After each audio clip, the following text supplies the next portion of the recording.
In the far reaches of space, where the light of the sun fades into darkness, a small unmanned probe floated silently. It was designed to explore the edges of the solar system, sending back data about distant planets and mysterious cosmic phenomena. But one day, it picked up something unusual, a faint broken signal that seemed to come from far beyond human territory. The message was hard to understand, filled with static and strange sounds, but parts of it were clear enough to catch attention. It spoke of danger, of being chased, and ended with a set of coordinates pointing to a star cluster far from Earth. The signal traveled through space until it reached a listening station on the Moon. There, Lieutenant Emily Carter, a communications expert, was monitoring incoming data when the strange transmission appeared on her screen. At first, she thought it might be interference or a glitch in the system. But as she listened more carefully, she realized this was no ordinary signal. It didn't match any known human language or communication pattern. Something about it felt alien, literally. Her heart raced as she flagged the message for review by her superiors. Colonel Robert Hayes, the head of the Lunar Relay Station, arrived quickly after hearing about the discovery. A tall man with graying hair and sharp eyes, he had spent years preparing for moments like this. "Is it real?" he asked Emily, his voice calm but urgent. She nodded and replayed the recording for him. As they listened together, the tone of the message sent chills down their spines. Whoever, or whatever, had sent it was clearly in trouble. Hayes wasted no time. He contacted the United Nations Space Command, UNSC, an organization created to handle matters involving space exploration and potential extraterrestrial contact. Within hours, the signal became the center of heated discussions among scientists, military leaders, and politicians. Some argued that responding could put Earth at risk. What if the message was a trap? Others believed ignoring it would make humanity look weak or indifferent. After all, if intelligent life existed out there, shouldn't Earth try to help? President Jonathan Gray, a thoughtful man in his late 50s, listened to both sides before making his decision. Sitting in the Oval Office, he stared at a map of the stars projected onto the wall. The coordinates pointed to a region of space humans had never explored. Was it worth the risk? Finally, he spoke. "If we are truly alone in the universe, then we have nothing to fear. But if we aren't, then let us show what kind of species we are." With the president's approval, plans began to take shape. A team of experts would be sent to investigate the source of the distress call. Leading the mission would be Captain Alan Mitchell, a decorated astronaut known for his bravery and quick thinking. Joining him were Dr. Rachel Bennett, a brilliant scientist who specialized in studying alien technology, Lieutenant David Brooks, a skilled pilot, and Sergeant Lisa Morgan, a tough soldier tasked with keeping the crew safe. As preparations got underway, people around the world followed the story closely. News outlets buzzed with speculation. Was this the moment humanity had been waiting for? Or was it a step into danger no one could foresee? For now, all anyone knew was that Earth had received a call from the unknown, and it couldn't ignore it. The countdown to launch began, and excitement mixed with unease. No one knew what lay ahead, but one thing was certain. The journey would change everything, for better or worse. The decision to respond to the distress call set off a flurry of activity across Earth. Scientists, engineers, and military personnel worked around the clock to prepare for the mission. The spacecraft chosen for the task was the Eclipse Dawn Asterisk, a state-of-the-art vessel equipped with advanced engines capable of traveling faster than any human-made craft before. It wasn't just fast, it was designed to withstand the unknown dangers of deep space. Captain Alan Mitchell stood at the center of it all. A man in his early 40s with sharp features and steady eyes. He had spent years training for missions like this, but nothing could fully prepare him for what lay ahead. As he reviewed plans and equipment, he couldn't shake the feeling that they were stepping into uncharted territory, not just physically, but morally. What if they made a mistake? What if their actions put Earth in danger? Dr. Rachel Bennett, The team's astrophysicist was equally focused. Her job was to analyze anything alien they might encounter, from technology to potential life forms. She spent hours poring over data, trying to make sense of the fragmented message. Though she didn't say it aloud, she felt a mix of excitement and fear. This was the opportunity of a lifetime, to study something truly extraterrestrial, but it also carried risks she couldn't ignore. Lieutenant David Brooks, the pilot, spent most of his time running simulations. Flying the Eclipse Dawn required precision, especially since they'd be venturing far beyond Earth's usual range. He tested every system, checking and rechecking, until he was confident the ship could handle whatever came their way. Still, he knew no amount of preparation could account for everything. Space was unpredictable. Sergeant Lisa Morgan, tasked with security, kept her thoughts to herself. A no-nonsense woman with short brown hair and a determined expression, she drilled the crew on emergency protocols. If things went wrong, and there was a good chance they would, her job was to keep everyone alive. She carried a heavy responsibility, but she didn't let it show. Instead, she stayed calm and focused, earning the respect of her teammates. As the launch date approached, tensions grew. Politicians debated whether sending humans was the right move. Some argued that robots or drones should go instead, minimizing risk to human lives. Others insisted that only people could adapt quickly enough to whatever they found. In the end, the decision remained unchanged. The crew of the Eclipse Dawn would represent humanity in this first contact. Before leaving, Captain Mitchell addressed his team one last time. Standing in the briefing room, he looked each member in the eye. "We don't know what we're walking into," he said, his voice firm but kind. "But we do know why we're going. Humanity has always been curious, always pushed boundaries. That's who we are. And if we can help someone, or something out there, then we have a duty to try." His words resonated with the group, easing some of their nerves. They packed their gear, said goodbye to loved ones, and boarded the Eclipse Dawn. The ship was sleek and modern, its interior lined with monitors and control panels. Each seat had been customized for long journeys. Though comfort wasn't the priority, it was survival. On the day of the launch, crowds gathered to watch. Giant screens displayed live footage as the countdown began. When the engines roared to life, the ground shook, and the Eclipse Dawn lifted off smoothly, disappearing into the sky. For the crew, the enormity of their mission sank in as Earth grew smaller behind them. They were alone now, heading toward the unknown. Days turned into weeks as the ship traveled through the vast emptiness of space. The journey was quiet, almost peaceful, broken only by the occasional hum of machinery. The crew worked in shifts, monitoring systems, and preparing for arrival. Dr. Bennett spent hours studying star maps, while Lieutenant Brooks fine-tuned the ship's course. Sergeant Morgan kept weapons ready, just in case. Finally, they reached the coordinates from the distress call. At first, there was nothing, just empty space. Then, sensors picked up something large nearby. Peering out the windows, the crew saw it. A massive, derelict alien ship drifting silently among debris fields. Its design was strange, unlike anything they'd ever seen, with glowing blue lines running along its surface like veins. It looked damaged, scared by battles long past.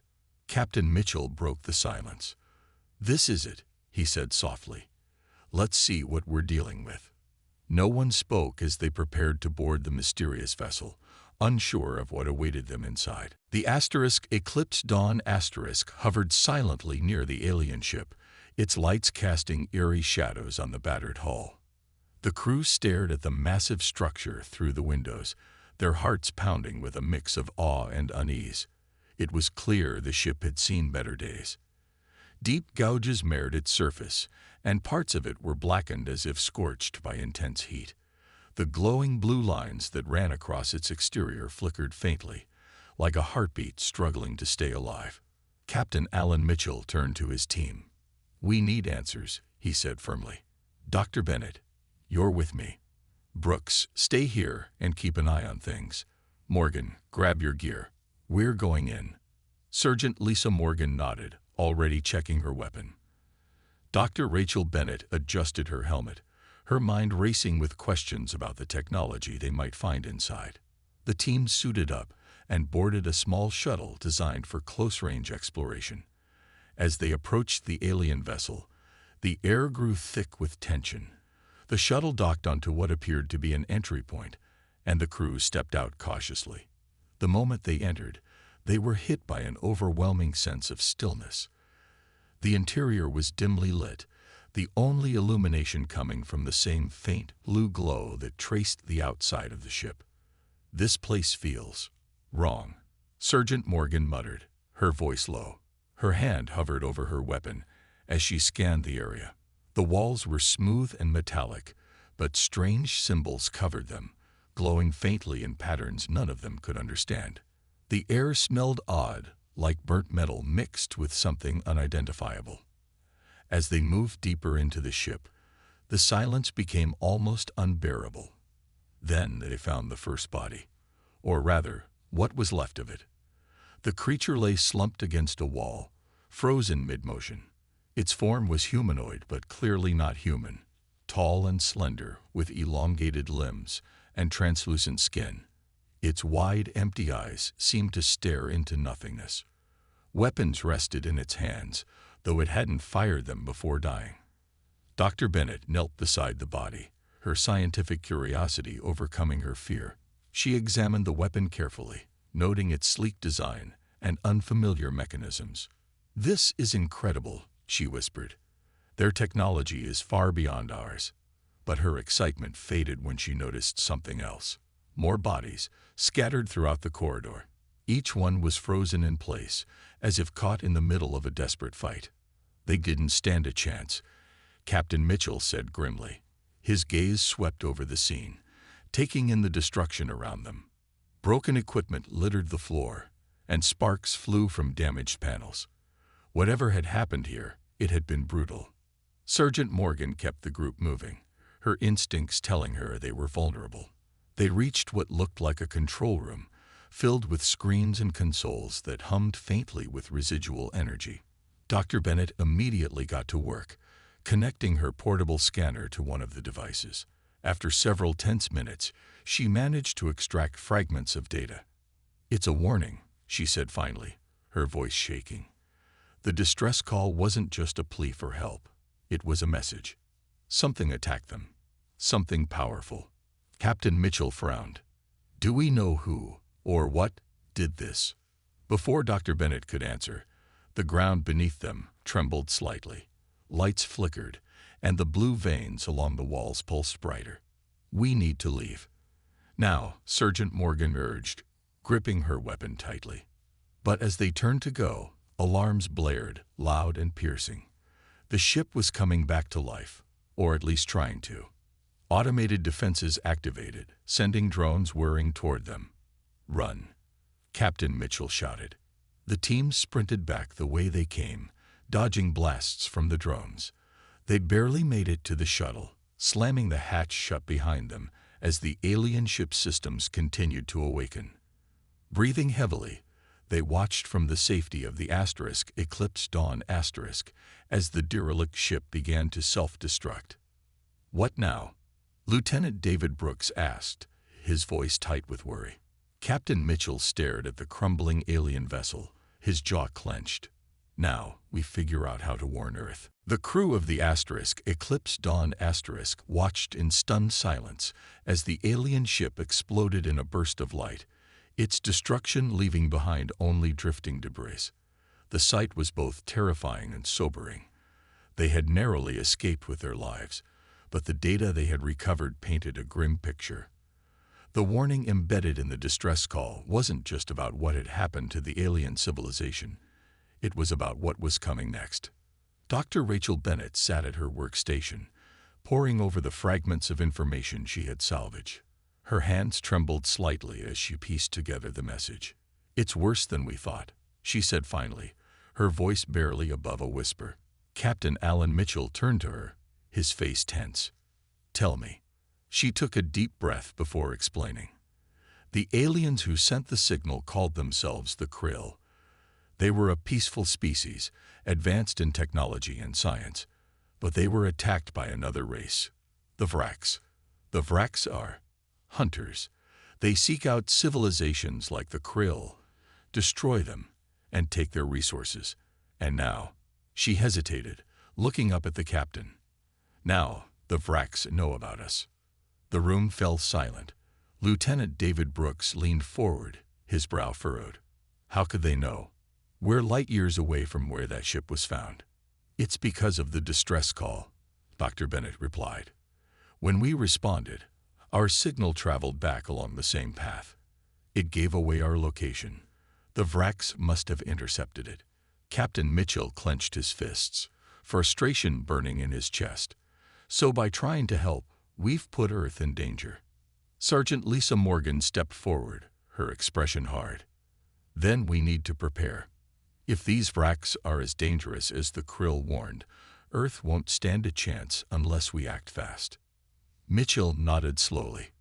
We'll send everything we've learned back to Earth immediately. They need to know what's coming.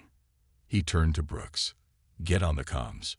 Relay the data and tell them to start mobilizing defenses. As Brooks worked on sending the transmission, the crew tried to process the weight of the situation. For years, humanity had wondered if it was alone in the universe. Now it had its answer, and it wasn't good news. The Vraks weren't just a threat. They were an existential danger, capable of wiping out entire species without hesitation. Hours later, Earth received the message. At first, there was disbelief. How could such a thing be possible? But as scientists analyzed the data and military leaders reviewed the evidence, the truth became undeniable. Humanity was no longer safe. Panic spread across the globe as governments scrambled to respond. Emergency meetings were held, and classified projects, long hidden from the public, were brought into the open. Orbital defense platforms, once considered theoretical, were activated. These massive structures, armed with plasma cannons and missile arrays, circled the planet, ready to intercept any incoming threats. Fleets of experimental fighters, designed for combat in space, launched into orbit.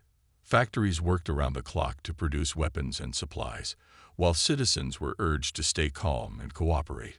Back aboard the Eclipse Dawn Asterisk, the crew monitored Earth's preparations while continuing their journey home. The trip would take weeks, but they knew time was running out. Sensors indicated that the Vraks fleet was already en route, moving at speeds far beyond human capability. There was no way to stop them directly. Not yet. Captain Mitchell called another meeting with his team. We can't rely on Earth's defenses alone, he said. If the Vraks are as powerful as the Krill described, they'll overwhelm us unless we find a way to slow them down. Dr. Bennett raised a hand. There might be a way. Remember the power core from the alien ship? Before it exploded, I noticed it was still functional. If we can replicate its energy output, we could create a diversion, a massive explosion to disorient them long enough for Earth to prepare. Mitchell considered the idea. It was risky, but it might work. Do you think you can build something like that? I'll need time, she admitted. And someone will have to stay behind to trigger it manually. The room went quiet. Everyone understood what that meant. Whoever volunteered would sacrifice themselves to give Earth a fighting chance. For a moment, no one spoke. Then Lieutenant Brooks stood up. I'll do it, he said firmly. I'm the pilot. I know how to handle the equipment, and I can make sure it works. Mitchell looked at him, pride mixing with sorrow. Are you sure? Brooks nodded. Someone has to. Besides, I didn't sign up for this mission just to sit back and watch. The decision was made. As the Eclipse Dawn approached Earth, the crew worked tirelessly to construct the device, using parts from the ship and Dr. Bennett's calculations.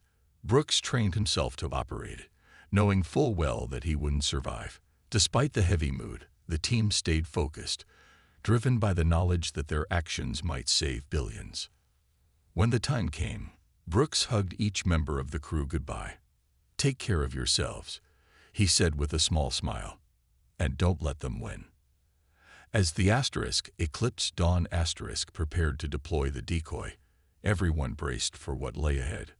Earth's fate now rested on a single act of bravery, and the hope that humanity could rise to meet the challenge.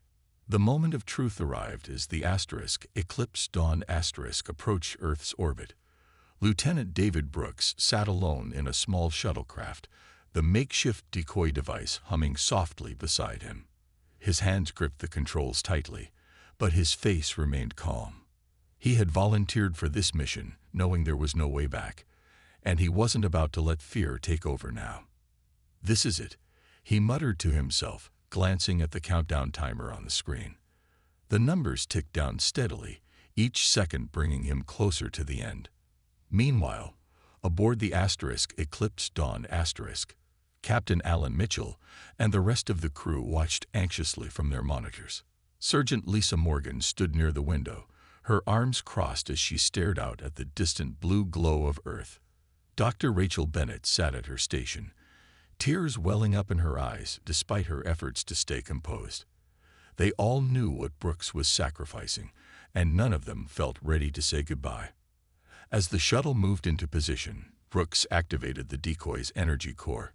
It began to emit a faint hum that grew louder with each passing second. On the radar, the Vrax fleet appeared as a swarm of red dots closing in fast. Their ships were massive, jagged structures that seemed almost alive, pulsating with dark energy. Brooks took a deep breath. "Time to light this candle," he said quietly, flipping the final switch. The decoy erupted in a blinding flash of light, a miniature sun blooming in the void of space. The explosion was so powerful that it temporarily blinded the sensors of the Vrax fleet. For a few precious moments, their advance faltered, confused by the sudden burst of energy. Back on Earth, military leaders watched the live feed with bated breath. The diversion had worked, at least for now. On the asterisk Eclipse Dawn asterisk, alarms blared as the shockwave from the explosion rocked the ship. Captain Mitchell shouted orders, ensuring everyone stayed focused. "Status report," he demanded. "All systems functional." Sergeant Morgan replied quickly, her voice steady despite the chaos. "We're clear of the blast radius." Dr. Bennett wiped her eyes and turned back to her console. "The Vrax are regrouping. They're still coming, but we've bought some time." Mitchell nodded grimly. "Good work, everyone. Let's get home." As the crew prepared to enter Earth's atmosphere, Brooks' sacrifice weighed heavily on their minds. Though he was gone, his bravery had given humanity a fighting chance. Down below, Earth braced for the battle ahead. Cities dimmed their lights to conserve power, redirecting energy to orbital defense platforms. Military bases buzzed with activity as soldiers suited up and civilians huddled indoors, waiting for news. When the Vrax fleet finally reached Earth, they found a planet ready to defend itself. Orbital cannons fired beams of plasma, cutting through the alien ships like knives through paper. Experimental fighters darted between the enemy vessels, striking with precision before retreating. The humans may have been outnumbered, but they fought with every ounce of determination they had. Sergeant Morgan watched the battle unfold from the bridge of the asterisk Eclipse Dawn asterisk. Her jaw tightened as she saw one human fighter after another fall to the overwhelming force of the Vrax. But even in defeat, the humans refused to give up. Every lost ship was replaced by another. Every soldier willing to lay down their life for the survival of their species. Back on Earth, President Jonathan Gray addressed the world. Standing in front of a podium, his expression was grave but resolute. "Today we stand united," he declared. "Not just as nations, but as one people. We will not be conquered. We will not surrender. This is our home, and we will fight for it." The message resonated across the globe. People who had once been divided by borders and beliefs came together in a shared purpose. Factories churned out weapons and supplies faster than ever before. Scientists worked around the clock to develop new technologies to counter the Vrax. Even ordinary citizens pitched in, volunteering to help however they could. For days, the battle raged on. The skies above Earth lit up with explosions, the air thick with tension. Humanity's defenses held firm, but the cost was staggering. Countless lives were lost, and entire cities lay in ruins. Yet the spirit of resistance never wavered. Finally, after what felt like an eternity, the tide began to turn. A breakthrough in weapon technology allowed the humans to target the Vrax's weak points more effectively. Slowly but surely, the invaders started to retreat, their once mighty fleet reduced to scattered remnants. Cheers erupted across Earth as the last of the alien ships disappeared into the depths of space. Though victorious, the crew of the Eclipse Dawn felt little joy. They had survived, but the scars of war would linger for years to come. As they landed safely back on Earth, they knew one thing for certain. Humanity had shown its strength, but at a price none of them would soon forget. The battle against the Vrax was over, but the aftermath left Earth forever changed. Smoke lingered in the air, and craters scared the landscape where alien ships had crashed during their retreat. The skies, once filled with the chaos of explosions and streaks of light, were now eerily quiet. For the first time in days, people dared to step outside, their faces pale with exhaustion, but also tinged with relief. The war had been won, but the cost was immense. Captain Alan Mitchell stood on the tarmac of a military base, watching as medics carried wounded soldiers into field hospitals. His uniform was torn and dirty, his face lined with fatigue. Behind him, the Eclipse Dawn sat grounded, its hull scorched from the fight. Mitchell felt a deep sense of pride for his crew, but it was overshadowed by the weight of what they had endured. He thought about Lieutenant David Brooks, whose sacrifice had given humanity the edge it needed to survive. "We owe him everything," Mitchell murmured to himself. Nearby, Dr. Rachel Bennett worked alongside engineers, analyzing fragments of Vrax technology recovered from downed ships. Her hands shook as she handled a piece of alien metal, its surface smooth and cold to the touch. Though her mind raced with curiosity, her heart ached with grief. She couldn't stop thinking about Brooks' final words. "Don't let them win."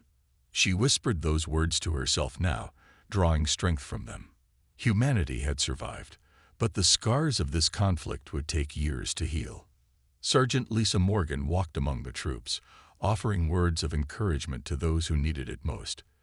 Despite her tough exterior, she felt the toll of the battle deeply. So many lives had been lost, so many families torn apart. Yet, amidst the devastation, there were moments of hope. Children played near makeshift shelters, laughing despite the destruction around them. Strangers shared food and supplies, united by a common purpose. Morgan realized that humanity's greatest weapon hadn't been its technology or its armies. It had been its ability to come together when it mattered most. Back at the United Nations headquarters, President Jonathan Gray addressed world leaders in a somber yet hopeful meeting. "This war has shown us two things," he began, his voice steady but filled with emotion. "First, we are not alone in the universe, and second, we are stronger when we stand united. Today, we have proven that humanity can rise to meet even the greatest challenges." His words sparked a wave of change across the globe. In the wake of the attack, nations agreed to form a unified planetary government, pooling resources and knowledge to prepare for future threats. Space exploration became a top priority, with new missions launched to study the stars and protect Earth from dangers lurking in the cosmos. Orbital defense platforms were upgraded, and research into advanced weaponry accelerated. Humanity had learned a hard lesson, but it was determined never to be caught off guard again. For Captain Mitchell and his crew, life slowly returned to some semblance of normalcy. They were hailed as heroes, their faces appearing on news broadcasts worldwide. Yet none of them sought fame or glory. Instead, they focused on rebuilding both their own lives and the planet they had fought so hard to save. Mitchell spent hours writing letters to the families of fallen soldiers, including Brooks. Each word was painful, but he knew it was important to honor the sacrifices made. Dr. Bennett threw herself into her work, studying the alien artifacts in hopes of unlocking new technologies. She believed that understanding the Vracs could help prevent another attack, and perhaps even pave the way for peaceful contact with other species someday. Though the thought of more aliens frightened her, she refused to give up hope. As weeks turned into months, Earth began to recover. Cities rebuilt their shattered skylines, and fields once blackened by fire sprouted green again. Memorials were erected to honor those who had died, their names etched into stone as a reminder of the price paid for survival. People gathered at these sites, lighting candles and leaving flowers. It was a time of reflection, a chance to mourn, to remember, and to dream of a better future. Yet even as humanity celebrated its victory, questions lingered. Had the Vracs truly been defeated, or were they regrouping somewhere far beyond the stars? What other threats might be out there, waiting to emerge from the darkness of space? These uncertainties weighed heavily on everyone's minds, but one thing was certain. Humanity had faced its greatest challenge and emerged stronger. As Captain Mitchell looked up at the night sky, he felt a mix of awe and determination. The universe was vast and full of mysteries, but Earth had proven it could hold its ground. Whatever came next, humanity would face it together. Months had passed since the battle with the Vracs, and Earth was slowly healing. The scars of war remained visible: ruined buildings, empty streets, and memorials for the fallen. But life was returning to a fragile sense of normalcy. People went back to work, children returned to school, and cities buzzed with activity once again. Yet beneath the surface, humanity knew it could never go back to the way things were before. The universe had changed them forever. Captain Alan Mitchell sat in his small apartment, staring out the window at the city skyline. It was a quiet evening, and the lights of the rebuilt structures twinkled like stars against the dark sky. He held a cup of coffee in his hands, though it had long gone cold. His mind kept drifting back to Lieutenant David Brooks and the others who hadn't made it home. Their faces haunted him, reminders of the cost of survival. Still, he reminded himself that their sacrifice hadn't been in vain. Humanity was alive because of them. Dr. Rachel Bennett spent her days in a high-security lab, surrounded by pieces of alien technology recovered from the Vracs fleet. Each artifact told a story, a glimpse into a species driven by conquest and destruction. She worked tirelessly, analyzing every detail, hoping to unlock secrets that could protect Earth in the future. But the more she learned, the more uneasy she felt. The Vracs weren't just mindless invaders. They were intelligent, strategic, and relentless. If they ever returned, humanity would need to be ready. One evening, as she examined a fragment of an alien weapon, something caught her eye.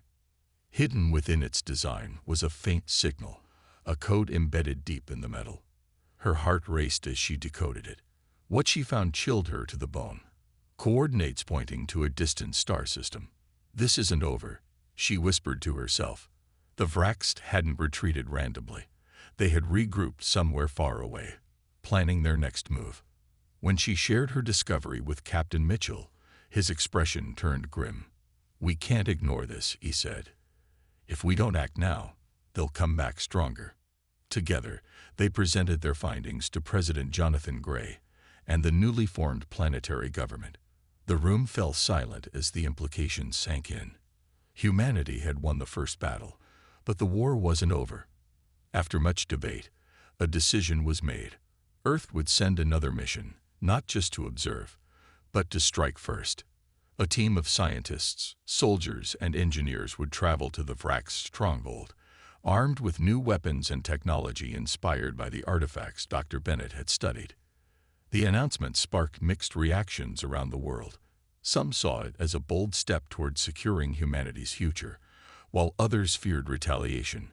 But there was no turning back. Preparations began immediately, and volunteers poured in from every corner of the globe. Among them were familiar faces. Sergeant Lisa Morgan signed up without hesitation, determined to honor those who had fallen. Even Dr. Bennett joined the crew, knowing her expertise would be crucial. As the launch date approached, Captain Mitchell gathered the team for one final briefing. Standing before them, he spoke with quiet resolve. This isn't just about revenge or fear. It's about protecting our home and proving that we're capable of standing up to whatever comes next. We've faced the unknown before, and we've survived. Now, let's show the universe what we're made of. The new ship, named Eclipse Dawn I*, launched into the stars with a sense of purpose that mirrored humanity's resilience. As it disappeared into the void, millions watched on screens, their hearts filled with hope and determination. For now, Earth was safe, but the journey ahead promised to test humanity's strength once again. Far beyond the solar system, the Vrax's hive mind stirred, its plans already underway. The galaxy was vast, and the fight for survival was far from over. But humanity had proven one thing: it wouldn't back down. Whatever challenges lay ahead, Earth would face them together, with courage, unity, and an unyielding will to endure.